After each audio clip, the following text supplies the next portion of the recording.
तो हेलो बच्चों, मैं लेकर आ चुका हूँ यूरोपीय कंपनियों का आगमन से वीवीआई एग्जेक्टिव प्रश्न, जो कि यहाँ से हर एग्जाम में आपको 2 से 3 सवाल देखने को जरूर मिलेगा। तो चलिए, 50 प्रश्न का ये वीडियो है, तो वीडियो को ध्यान से देखिए और कमेंट में बताइएगा आपका कितना सही है। तो चलिए पहला प्रश्न देखते हैं। पहला प्रश्न बोल रहा है, भारत में समुद्री मार्ग से आने वाला यूरोपीय कौन था? तो आपका राइट आंसर होगा पुर्तगाली, ऑप्शन नंबर बी। अगला प्रश्न देखेंगे, बोल रहा है, वास्को डी गामा भारत कब पहुंचा? तो आपका राइट आंसर होगा 1498, ऑप्शन नंबर बी। अगला प्रश्न देखेंगे, बोल रहा है, वास्को डी गामा भारत के किस स्थान पर पहुंचा था? तो आपका राइट आंसर होगा कालीकट, ऑप्शन नंबर सी। अगला प्रश्न देखेंगे, बोल रहा है, भारत में पुर्तगाली सत्ता का वास्तविक संस्थापक किसे माना जाता है? तो आपका राइट आंसर होगा अल्बुकर्क, ऑप्शन नंबर बी। अगला प्रश्न देखेंगे, बोल रहा है, पुर्तगालियों ने भारत में अपना पहला दुर्गा कहाँ बनवाया था? तो आपका राइट आंसर हो जाएगा कोचीन, ऑप्शन नंबर बी। अगला प्रश्न देखेंगे, बोल रहा है, गोवा पर पुर्तगालियों ने कब अधिकार किया था? तो आपका राइट आंसर हो जाएगा 1510, ऑप्शन नंबर बी। अगला प्रश्न देखेंगे, बोल रहा है, डच ईस्ट इंडिया कंपनी की स्थापना कब हुई थी? तो आपका राइट आंसर हो जाएगा 1602, ऑप्शन नंबर बी। अगला प्रश्न देखेंगे, बोल रहा है, अंग्रेजी ईस्ट इंडिया कंपनी की स्थापना कब हुई थी? तो आपका राइट आंसर हो जाएगा 1600, ऑप्शन नंबर बी। अगला प्रश्न देखेंगे, बोल रहा है, अंग्रेजी ईस्ट इंडिया कंपनी को चार्टर किसने प्रदान किया था? तो आपका राइट आंसर हो जाएगा महारानी एलिजाबेथ प्रथम, ऑप्शन नंबर ए। अगला प्रश्न देखेंगे, बोल रहा है, भारत में अंग्रेजों की पहली फैक्ट्री कहाँ स्थापित हुई थी? तो आपका राइट आंसर हो जाएगा सूरत, ऑप्शन नंबर बी। अगला प्रश्न देखेंगे, बोल रहा है, जहांगीर के दरबार में अंग्रेजी राजा का राजदूत कौन आया था? तो आपका राइट आंसर हो जाएगा Thomas Roe, option number B. अगला प्रश्न देखेंगे, बोल रहा है, थॉमस रो भारत में किस मुगल शासक के शासनकाल में आया था? तो आपका राइट आंसर होगा जहांगीर, ऑप्शन नंबर बी। अगला प्रश्न देखेंगे, बोल रहा है, फ्रांसीसी ईस्ट इंडिया कंपनी की स्थापना कब हुई थी? तो आपका राइट आंसर होगा 1664, ऑप्शन नंबर सी।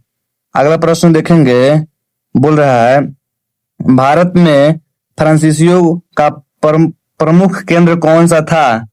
तो आपका राइट आंसर होगा पांडुचेरी, ऑप्शन नंबर बी। अगला प्रश्न देखेंगे, बोल रहा है, पांडुचेरी को विकसित करने में किसका प्रमुख योगदान था?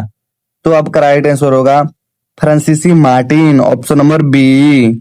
अगला प्रश्न देखेंगे, बोल रहा है, भारत में अंग्रेजों को पहली अस्थायी व्यापारिक बस्ती कहाँ थी? तो आपका राइट आंसर हो जाएगा सूरत, ऑप्शन नंबर ए। अगला प्रश्न देखेंगे, बोल रहा है, अंग्रेजों ने बंबई किससे प्राप्त किया था? तो आपका राइट आंसर हो जाएगा पुर्तगालियों से, ऑप्शन नंबर बी। अगला प्रश्न देखेंगे, बोल रहा है, मद्रास में अंग्रेजों ने कौन सा किला बनवाया था? तो आपका राइट आंसर हो जाएगा Fort Saint George, option number B. अगला प्रश्न देखेंगे, बोल रहा है, कोलकाता में अंग्रेजों का प्रमुख किला कौन सा था? तो आपका राइट आंसर हो जाएगा Fort Saint George, option number B. अगला प्रश्न देखेंगे, बोल रहा है, कलकत्ता की स्थापना से किस अंग्रेजों का नाम जुड़ा है? तो आपका राइट आंसर हो जाएगा जॉब चौरनाक, ऑप्शन नंबर बी। अगला प्रश्न देखेंगे, अगला प्रश्न आपका बोल रहा है, डेनिश ईस्ट इंडिया कंपनी की स्थापना कब हुई थी? तो आपका राइट आंसर हो जाएगा 1616, ऑप्शन नंबर सी। अगला प्रश्न देखेंगे, बोल रहा है भारत में डेनिश लोगों का प्रमुख केंद्र कौन सा था? तो आपका राइट आंसर होगा पंडुचेरी, ऑप्शन नंबर बी। अगला प्रश्न देखेंगे, बोल रहा है भारत में पुर्तगालियों का पहला वायसराय कौन था? तो आपका राइट आंसर हो जाएगा Francisco de Almeida, option number B.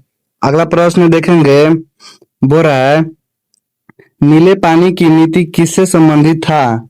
तो आपका राइट आंसर हो जाएगा Francisco de Almeida, option number B. अगला प्रश्न देखेंगे, बोल रहा है पुर्तगालियों ने भारत में किस व्यापार पर विशेष ध्यान दिया था? तो आपका राइट आंसर हो जाएगा मसाले, ऑप्शन नंबर ए। अगला प्रश्न देखेंगे, बोल रहा है डचों ने भारत में अपना पहला कारखाना कहाँ स्थापित किया था? तो आपका राइट आंसर हो जाएगा मछलीपट्टनम, ऑप्शन नंबर ए। अगला प्रश्न देखेंगे, बोल रहा है डचों का भारत में प्रमुख व्यापार किससे संबंधित था? तो आपका राइट आंसर हो जाएगा मसाले, ऑप्शन नंबर ए। अगला प्रश्न देखेंगे, बोल रहा है भारत में अंग्रेजों को व्यापार की अनुमति किस मुगल सम्राट के समय मिली? तो आपका राइट आंसर हो जाएगा जहांगीर, ऑप्शन नंबर बी। अगला प्रश्न देखेंगे, बोल रहा है भारत में यूरोपीय शक्ति के आने का प्रमुख मुख्य उद्देश्य क्या था? तो आपका राइट आंसर हो जाएगा व्यापार करना, ऑप्शन नंबर बी। अगला प्रश्न देखेंगे, बोल रहा है भारत में यूरोपीय शक्ति में सबसे पहले कौन आया था? तो आपका राइट आंसर होगा पुर्तगाली, ऑप्शन नंबर सी। अगला प्रश्न देखेंगे, बोल रहा है अंग्रेजों और पुर्तगालियों के बीच संघर्ष का प्रमुख कारण क्या था? तो आपका राइट आंसर होगा व्यापारिक प्रतिस्पर्धा, ऑप्शन नंबर बी। अगला प्रश्न देखेंगे, बोल रहा है भारत में फ्रांसीसी शक्ति का प्रसिद्ध गवर्नर कौन था? तो आपका राइट आंसर होगा डुप्ले, ऑप्शन नंबर ए। अगला प्रश्न देखेंगे, बोल रहा है भारत में अंग्रेजों और फ्रांसीसियों के बीच संघर्ष मुख्यतः किस क्षेत्र में हुआ था? तो आपका राइट आंसर हो जाएगा कर्नाटक, ऑप्शन नंबर बी। अगला प्रश्न देखेंगे, बोल रहा है प्रथम कर्नाटक युद्ध कब हुआ था? तो आपका राइट आंसर हो जाएगा 1746 से 1748, ऑप्शन नंबर ए। अगला प्रश्न देखेंगे, बोल रहा है तृतीय कर्नाटक युद्ध का अंत किस संधि से हुआ था? तो आपका राइट आंसर है पेरिस की संधि, ऑप्शन नंबर बी। अगला प्रश्न देखेंगे, बोल रहा है अंग्रेजों ने फ्रांसीसियों को निर्णायक रूप से किस युद्ध में हराया था? तो आपका राइट आंसर हो जाएगा वांडी वास, ऑप्शन नंबर बी, वांडी वास। अगला प्रश्न देखेंगे, बोल रहा है वांडी वास का युद्ध कब हुआ था? तो आपका राइट आंसर होगा 1760, ऑप्शन नंबर सी। अगला प्रश्न देखेंगे, बोल रहा है भारत में पुर्तगालियों का मुख्यालय कहाँ था? तो आपका राइट आंसर हो जाएगा कोचीन, ऑप्शन नंबर ए। अगला प्रश्न देखेंगे, बोल रहा है पुर्तगालियों ने गोवा पर कब्जा कब किया था? पुर्तगालियों ने गोवा पर कब अधिकार किया था? तो आपका राइट आंसर हो जाएगा 1510, ऑप्शन नंबर बी। अगला प्रश्न देखेंगे, बोल रहा है भारत में पुर्तगालियों सत्ता का वास्तविक संस्थापक किसे माना जाता है? तो आपका राइट आंसर हो जाएगा अल्बुकर्क, ऑप्शन नंबर बी। अगला प्रश्न देखेंगे, बोल रहा है वास्को डी गामा भारत के किस स्थान पर पहुंचा था?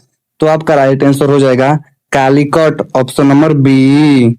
अगला प्रश्न देखेंगे, बोल रहा है वास्को डी गामा भारत कब पहुंचा था? तो आपका राइट आंसर होगा 1498, ऑप्शन नंबर बी। अगला प्रश्न देखेंगे, बोल रहा है कालीकट का शासक किस नाम से जाना जाता था? तो आपका राइट आंसर हो जाएगा जमुरीन, ऑप्शन नंबर बी। अगला प्रश्न देखेंगे, बोल रहा है पुर्तगालियों ने भारत में अपना पहला दुर्ग कहाँ बनाया था? बोल रहा है पुर्तगालियों ने भारत में अपना पहला दुर्ग कहाँ बनवाया था? तो आपका राइट आंसर हो जाएगा कोचीन, ऑप्शन नंबर ए। अगला प्रश्न देखेंगे। बोल रहा है डच ईस्ट इंडिया कंपनी की स्थापना कब हुई थी? तो आपका राइट आंसर हो जाएगा 1602, ऑप्शन नंबर सी। अगला प्रश्न देखेंगे। बोल रहा है अंग्रेजी ईस्ट इंडिया कंपनी की स्थापना किस वर्ष हुई थी? तो आपका राइट आंसर हो जाएगा 1600, ऑप्शन नंबर बी। अगला प्रश्न देखेंगे। बोल रहा है अंग्रेजी ईस्ट इंडिया कंपनी को चार्टर किसने प्रदान किया था? तो आपका राइट आंसर होगा महारानी एलिजाबेथ प्रथम, ऑप्शन नंबर ए। अगला प्रश्न देखेंगे। बोल रहा है भारत में अंग्रेजों की पहली फैक्ट्री किस स्थान पर स्थापित हुई थी? तो आपका राइट आंसर हो जाएगा सूरत, ऑप्शन नंबर ए। अगला प्रश्न देखेंगे। बोल रहा है भारत में यूरोपीय शक्तियों में अंततः किसका राजनीति प्रभुत्व स्थापित हुआ? तो आपका राइट आंसर हो जाएगा अंग्रेजों का, ऑप्शन नंबर डी। अगला प्रश्न देखेंगे। बोल रहा है भारत में यूरोपीय कंपनियों के आने का प्रमुख उद्देश्य क्या था? तो आपका राइट आंसर होगा व्यापार करना, ऑप्शन नंबर बी।